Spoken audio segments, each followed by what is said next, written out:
Good morning student. आज हम बात कर रहे हैं हड़प्पा सभ्यता की। हड़प्पा सभ्यता में इससे पहले अपन ने उद्योग धंधे, व्यापार, वाणिज्य की बात की थी। किस प्रकार के गोदी बाड़ा था, अंतर्राष्ट्रीय व्यापार किस प्रकार हो रहा था। आज हम बात करेंगे कला की। कला में भी स्थापत्य कला, मूर्तिकला, मूर्तिकला में भी पाषाण, धातु, मृद भांड की, चित्रकला की, नृत्य कला की और मृद भांड के साक्ष्य कहाँ से प्राप्त हुए, क्या किस प्रकार के थे, सभी कलाओं का साक्ष्य आधारित बात हम आज हड़प्पाकालीन सभ्यता के बारे में करेंगे। सर्वप्रथम लेते हैं स्थापत्य कला। स्थापत्य कला हड़प्पाकालीन सभ्यता में व्यवस्थित थी। नगर नियोजन का पहले लेआउट बनाया जाता था। यहाँ की योजनाएं जो थी वह कलात्मक कम थी, उसकी जगह उपयोगिता को महत्व देते हुए नगर नियोजन की व्यवस्था की गई थी या योजना बनाई गई थी। अर्थात कलात्मक या भव्यता को जगह न देकर उन्होंने उपयोगिता को महत्व दिया और उसी आधार पर उन्होंने नगर का नियोजन की व्यवस्था की। वो विश्व में अद्वितीय थी और महत्वपूर्ण थी। नगर नियोजन हड़प्पाकालीन सभ्यता का महत्वपूर्ण है और इसके बारे में हमेशा सवाल पूछे जाते हैं, इसलिए नगर नियोजन के बारे में आपको विशेष जानकारी प्राप्त करनी है। नगर नियोजन में इन्होंने व्यवस्थित रूप से सार्वजनिक भवन बनाए, वृत्त स्नानागार बनाए, अनानागार बनाए, यातायात के लिए चौड़ी लंबी समकोण पर काटने वाली सड़कों का निर्माण करवाया। नाली व्यवस्था उत्तम थी, विश्व में उस समय अद्वितीय थी। सफाई व्यवस्था प्रकृति के द्वारा व्यवस्थित रूप से हो रही थी। व्यवस्थित व संपूर्णता के साथ से निजी मकान का निर्माण हो रखा था। नगर प्राचीर से घिरा हुआ सुरक्षित थे।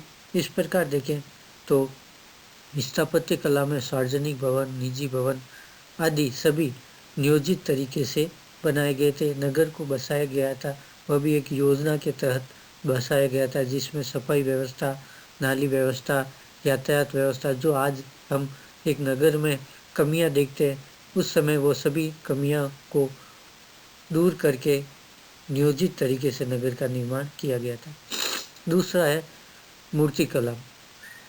मूर्तिकला में सर्वप्रथम पाषाण मूर्तिकला ले तो मोहनजोदड़ो से प्राप्त योगी की मूर्ति, जो कि शांत मुद्रा में त्रिपैया छाप की साल ओढ़े हुए दिखाया गया है। इस प्रकार पाषाण मूर्तिकला में पारंगत थे हड़प्पाकालीन सभ्यता के लोग। काला व लाल पत्थर के सिर विहीन हड़प्पा से नर की मूर्ति प्राप्त हुई है, यानी धड़ की मूर्ति प्राप्त हुई है, वह भी अपने आप में अद्वितीय है। धातु मूर्ति के रूप में मोहनजोदड़ो से प्राप्त कांसे की नर्तकी की मूर्ति महत्वपूर्ण है और हड़प्पाकालीन सभ्यता का आइकॉन भी माना जाता है। इस प्रकार धातु मूर्ति अपने आप में महत्वपूर्ण थी और कांसे की धातुओं की बनी हुई मूर्तियाँ महत्वपूर्ण थी। मृदभांड या मिट्टी की मूर्तियों में देखें तो मातृ देवी की मूर्ति, लिंग की योनि की पूजा करना, उबड़ सांड की अनेक खिलौने प्राप्त होना, पीपल की पूजा के साक्ष्य प्राप्त होना आदि हमें साक्ष्य यहाँ से मिलते हैं। चित्रकला में देखें तो मृदभांड पर लोथल से हमें लोमड़ी की कथा के चित्र का वर्णन मिलता है, नाग पूजा का चित्रण मिलता है। इस प्रकार मृदभांड पर अनेक चित्र बनाए गए थे जिसके साक्ष्य हमें मिलते। इस आधार पर कह सकते हैं हड़प्पा काल में चित्रकला अपने आप में परिपूर्ण थी। यहाँ तक कि मृदभांड पे भी उसके चित्र देखने को मिले, पूरी कथा का वर्णन देखने को मिले, सचित्र देखने को मिले, जिससे पूरी कथा के बारे में शब्दों के बिना केवल चित्रों के माध्यम से ही समझ में आ रही, वह जो कि लोमड़ी की कथा है, नाग पूजा के चित्र हमें देखने को मिलते।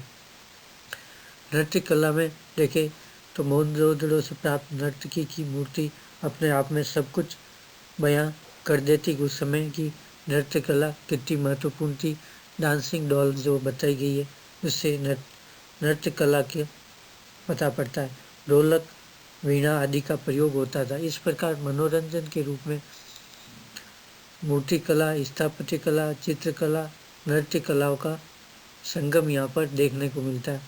ये कहा जा सकता है कि हड़प्पाकालीन लोग मनोरंजन के साधन थे और मनोरंजन का भरपूर लुत्फ उठाते थे। आत्म अभिव्यक्ति के लिए या आत्मा को परमात्मा से मिलन, लोक को परलोक से मिलन के लिए प्रयोग में लेते थे। संगीत नृत्य के साधन हमें यहाँ पर देखने को भरपूर मिलते हैं। भरत बांड के रूप में देखें तो यहाँ अनेक साक्ष्य हर जगह हमें हर उत्खनन क्षेत्र से प्राप्त हुए हाथ से चाक पर निर्मित मृत बांड मिले हैं, जो कि रंग में गुलाबी व लाल रंग के महत्वपूर्ण है। इस प्रकार देखें तो हड़प्पाकालीन सभ्यता में स्थापत्य कला, मूर्ति कला, चित्रकला, नृत्य कला, मृदबांड कला से आत्म अभिव्यक्ति करते थे और उपयोगिता के आधार पर उन्होंने इन चीज़ों का निर्माण किया।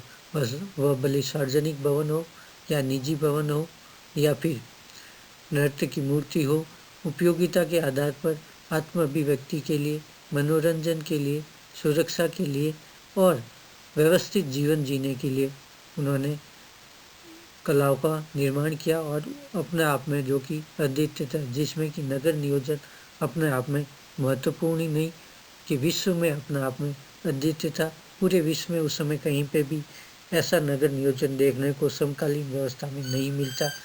नाली व्यवस्था अपने आप में महत्वपूर्ण थी। मूर्ति कला, धातु कला में तो कांसे की नर्तकी की मूर्ति विश्व भर में प्रसिद्ध है। इस प्रकार हड़प्पाकालीन के लोग एक कला में पारंगत थे।